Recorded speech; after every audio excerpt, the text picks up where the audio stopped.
Жылы сөз жан шуағы. Қазақтарда осындай әдемі де керемет мақал бар. Бұл видеода біз жылы сөздер туралы әңгіме айтамыз. Ал кеттік! Друзья, в этом видео я расскажу о том, как казахи обычно в бытовом формате выражают свою любовь, свое ласковое отношение в простых словах. Как мы говорим «солнышко мое», «любимый мой», «милый мой». Вот как такие слова говорят на казахском языке. Как я это понимаю. Итак, начнем с самого простого. Слово «она», «әке», «апа», «әже» можно также сделать более ласковым, и казахи это делают при помощи дополнительных суффиксов, окончаний новых частей слова. Например, «анашым», «әкетай», «ағатай», «ағажан» и так далее. Сразу слово приобретает такое ласковое значение, очень мягкое и уважительное. Поэтому, если вы хотите сказать не просто «мама», а «нам», а хотите сказать «мамочка», можно сказать «анашам». Друзья, если вы так обращаетесь к своим родным, вот с такими ласковыми окончаниями, то ставьте лайк этому видео и подписывайтесь на мой канал, мне будет очень приятно. Ну а мы поехали дальше. Очень часто встречается обращение «жаным», «душа моя», если дословно, но на самом деле вот есть два слова, это «жаным» и «айналайын». Это слова, которые дословно, наверное, на русский язык перевести невозможно. Каждый человек вкладывает в эти слова какой-то свой смысл.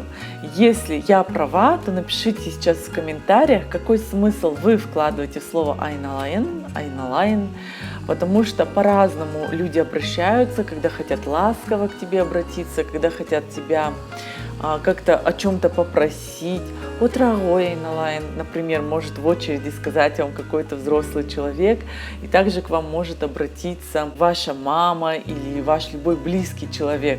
То есть как посторонний так может обратиться, так и близкий человек. Это очень такое интересное слово, которому аналога я вообще не встречала, и даже перевести дословно для меня очень сложно это слово. А следующее слово — это вот даже ряд такой слов, которые связаны с уменьшительно-ласкательными словами относительно животных. Например, «ботақаным», «боташым», «құлыным менің», «қошақаным менің». Это слова, которые, если дословно переводить, это «мой ты верблюжонок», «ты мой ягненок». И на русском языке звучит достаточно грубо. Но если на казахском, это безумно нежно. И нет никакого абсолютно намека на грубость или на какое-то там сравнение с животным. Это очень такое милое, очень что-то нежное, очень невинное. И на самом деле, ну вот только, наверное, какие-то близкие очень отношения позволяют называть так другого человека такими уменьшительно-ласкательными словами. Вспомнила еще одно. «Балапаным». «Балапаным» — это тоже достаточно распространенное обращение, ласковое к другому человеку, к своему какому-то родному, близкому человеку. Также есть такое обращение, как «баурым». «Баурым» дословно это «ты мой брат», да, брат, братишка. Тоже часто у нас встречается, но вот, кстати, слова «жаным», «баурым» немножко, на мой взгляд, затерли в разговорной речи, и вот где-то вот эта сакральность этого слова, его такая интимность и нежность, она немножко даже потерялась, могу так сказать. Ну, по моим личным ощущениям, вот это слово «жаным», которое на самом деле обозначает что-то самое, ну, вот душа моя, да, самое какое-то дорогое, самое важное. И вот вся любовь твоя в этом слове может выразиться. Его немножко это слово затерли, и, наверное, где-то через попсовые песни, через очень часто вот обращение уже стало таким каким-то вот само по себе попсовым немножко. Если я ошибаюсь, пишите свое мнение в комментариях, но вот у меня лично такое ощущение.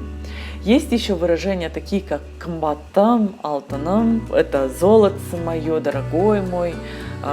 Не так часто, насколько я слышу и вижу, они используются, но тоже достаточно известны и также относятся к уменьшительно-ласкательным словам.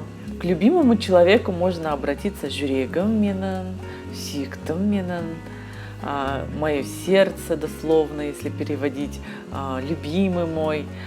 Есть еще также несколько слов, ряд слов, которые я бы хотела озвучить и которые также относятся к уменьшительно-ласкательным словам. Возможно, вы мой список дополните. Күнім менің, инабатым менің, райханым менің, ғашығым, өмірім, мақтанышым, жанатым, қуанышым. И напишите обязательно в комментариях, как вы называете своих любимых людей и какое слово чаще всего вы произносите по отношению к своим любимым и родным людям. Көргендеріңізге рахмет, сау болыңыздар!